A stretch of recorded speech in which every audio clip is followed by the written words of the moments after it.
Everything details, तो वो ज़रा हमें विस्तार से बताइए।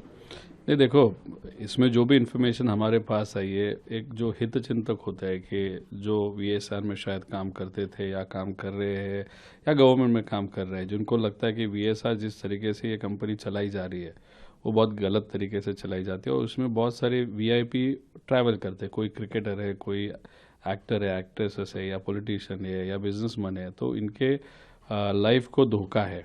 अभी अनफॉर्चुनेटली 28 तारीख को जो चीज़ हुई उसमें हमारे अंकल गुजर गए, वो हमारे साथ नहीं रहे, बहुत बड़े नेता थे। तो अभी फैमिली मेंबर होने के नाते और उसी के साथ महाराष्ट्र का एक व्यक्ति होने के नाते हमारी सबकी इच्छा है कि इन्वेस्टिगेशन प्रॉपरली वहाँ पे होना चाहिए।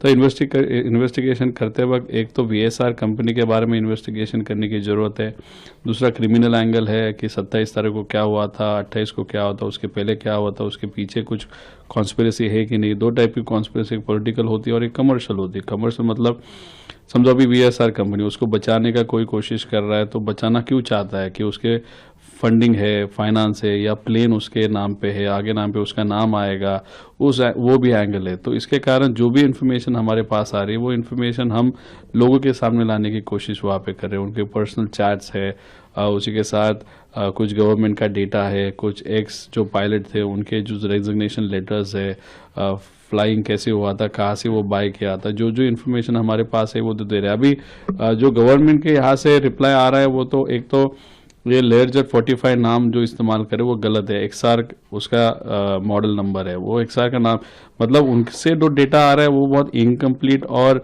हड़बड़ी में किया हुआ डेटा वहाँ पे लग रहा है। उसी के साथ हमने जब पहली प्रेस कॉन्फ्रेंस ली थी तब बोला था ब्लैक बॉक्स के बारे में आगे जाके कुछ प्रश्न निर्माण हो सकते हैं। अगर वो होते हैं तो डेफिनेटली मैनिपुलेशन है, क्योंकि ब्लैक बॉक्स ऐसी चीज़ है उसको कुछ नहीं होता। अगर पानी के नीचे 6000 का प्रेशर भी अगर आप डालो, 6000 प्रेशर में तो बहुत ज़्यादा प्रेशर हो गया, तभी उसको कुछ नहीं होता। और टेम्परेचर 1100 डिग्री सेल्सियस का 1 घंटा भी अगर वहाँ पे रहा तो शायद उनको कुछ हो सकता है। लेकिन जब भी ब्लास्ट होता है तो 1 मिनट के नीचे वो टेम्परेचर वहाँ पे रहता है।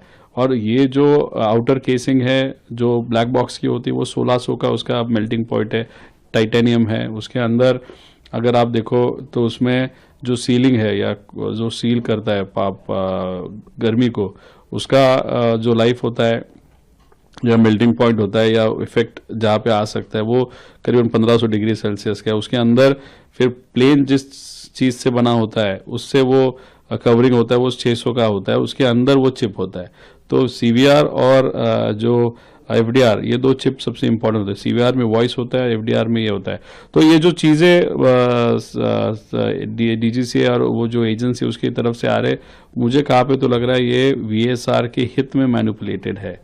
आपने ब्लैक बॉक्स का जिक्र किया, हाँ वो कभी भी डिस्ट्रॉय नहीं हो सकता है। इससे पहले भी काफ़ी बड़े बड़े एक्सीडेंट्स हुए, चाहे वो अहमदाबाद क्रैश हो या इससे पहले विदेश में भी काफ़ी एक्सीडेंट्स हुए हैं। लेकिन क्या ये रिपोर्ट को मैनिपुलेट करने का ट्राई किया गया? देखो, जिस तरीके से इन्वेस्टिगेशन चल रहा है, जो जो चीज़ें हमने बताई ये हो सकता है, ये इसका डर है, ये डर हमको लगता है, उस तरीके का कुछ ना कुछ तो वहाँ पे हो रहा है। अभी देखो जो मंत्री है ही इज़ फ्रॉम टीडीपी के मंत्री है। टीडीपी के बारे में हम मतलब सबके बारे में हम ढूंढ रहे हैं।